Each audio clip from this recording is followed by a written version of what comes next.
Hi, Cole Anchusigi. And Cole, as Dorothy once said, we are not in Kansas anymore, are we?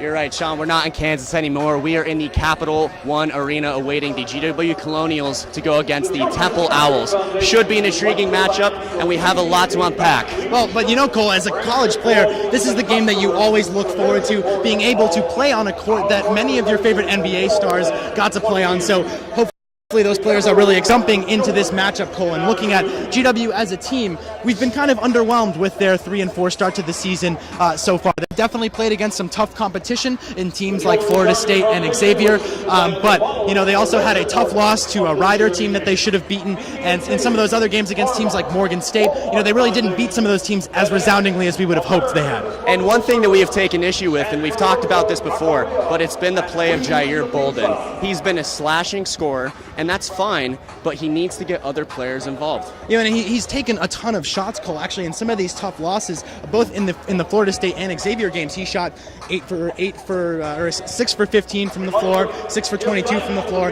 and he really hasn't coupled those scoring outputs with tons of assists. He's had 3 or 4 assists in those contests, and so you can really see that him just going down and chucking up these shots, it really is slowing down GW's offensive output. I feel like if he focuses much more on passing and getting some of his other teammates involved, this offense could run much more efficiently. And it's not like he's the only scorer on the team. Between Yuta Watanabe and Terry Nolan Jr., who's put up 18 points in a couple of the past matchups, they have people that can contribute to that scoring. Well, and Terry Nolan Jr., one of the bright spots for GW to start off the season, and like you mentioned in some of those tough games, a good scoring output on efficient scoring, on efficient shooting too.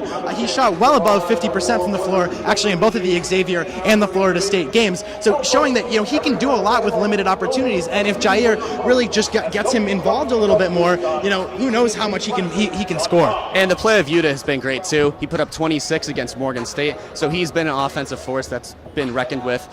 So he's doing well, and so Jair just really needs to get those guys involved, and that's going to lead to more success. Well, and you talk about those 3 players, Yuta Watanabe, Terry Nolan Jr., and Jair Bolden. You really have a pretty solid 1-2-3 punch right there that GW can really try and develop throughout the rest of this season. It all really starts, though, with Jair's passing, and this now kind of gets into the lineups that Coach Joseph, is going to go with further, down the line in the season. Those 3 players, pretty sure they'll be in the starting lineup just about every night. But then some of these other players, Arnaldo Toro, he's a staple. You know, given that we're a smaller team, we'll normally see him at the 5. And then Coach Joseph has an option whether he goes with transfer student Bo Ziegler or if he goes with Patrick Steeves, the graduate transfer from last year, putting him at the 4.